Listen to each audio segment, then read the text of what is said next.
Bismillahirrahmanirrahim. Assalamualaikum warahmatullahi wabarakatuh. Alhamdulillahirabbil alamin. Wabihi nasta'in ala umuri dunya waddin wassalatu wassalamu ala asyrofil anbiya'i wal mursalin wa ala alihi wa sahbihi ajma'in.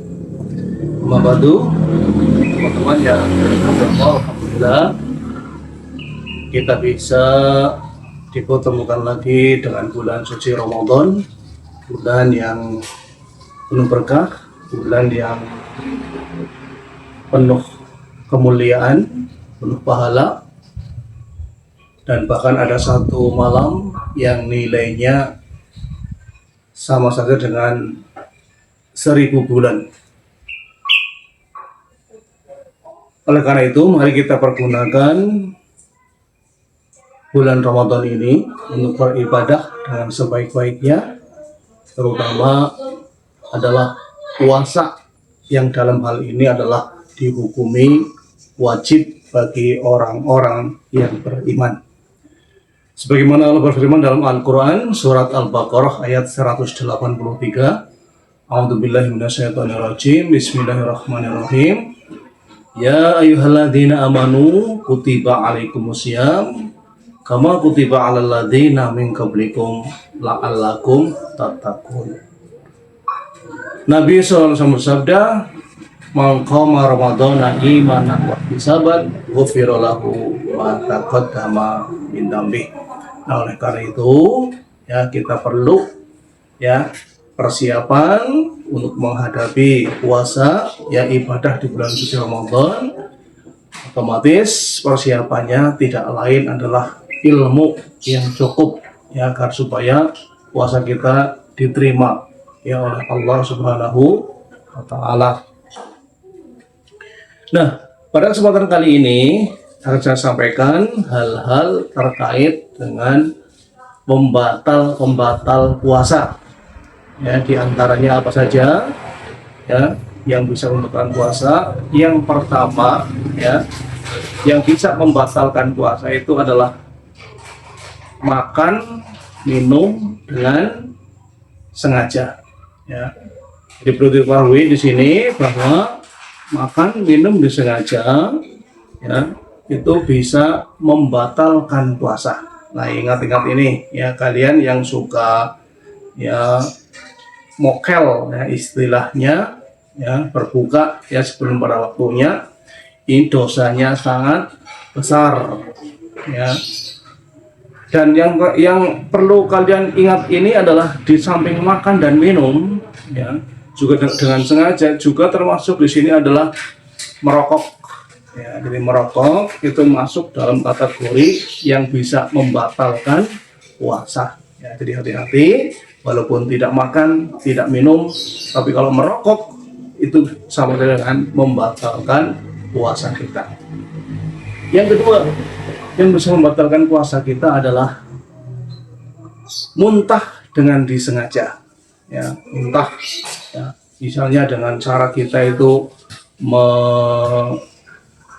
menyentuh tenggorokan kita ya agar supaya muntah ya disengaja, maka itu termasuk hal yang tidak diperbolehkan saat kita berpuasa, dan itu termasuk membatalkan puasa kita. Nah, kemudian ya hal-hal yang diperbolehkan diantaranya ya saat kita berpuasa itu adalah berkumur-kumur ya saat kita wudhu itu boleh. Nah, kemudian bersiwak atau menggunakan sikat gigi ya, dengan menggunakan pasta gigi itu diperbolehkan dan tidak membatalkan puasa.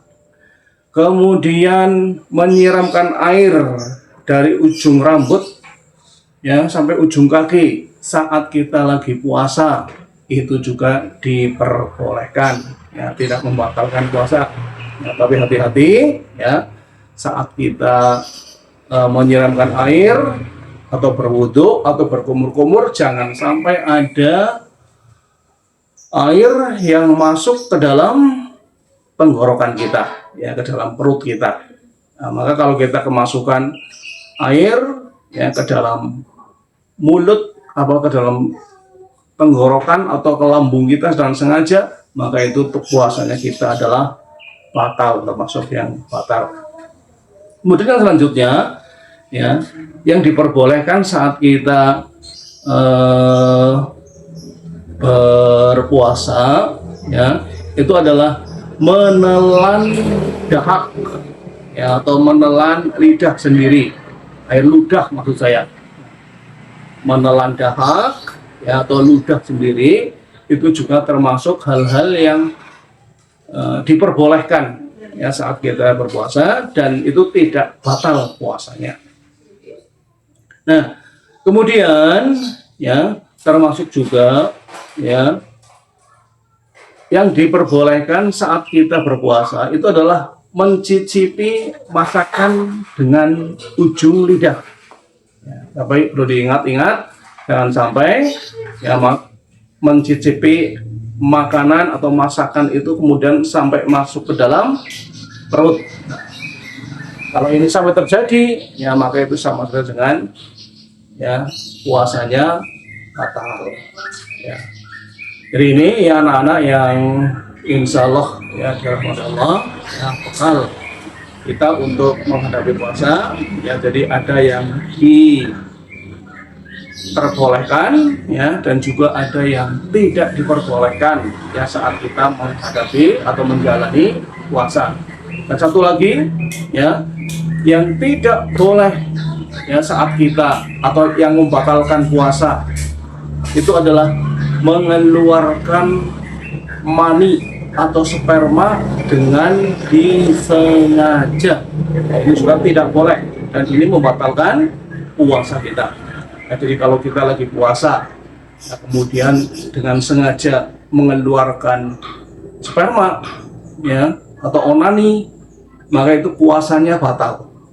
Akan tetapi beda ketika kita misalnya lagi puasa mimpi indah, ya, mimpi indah sampai kemudian mengeluarkan sperma tanpa disengaja karena itu mimpi, maka puasanya jalan terus, puasanya tidak batal.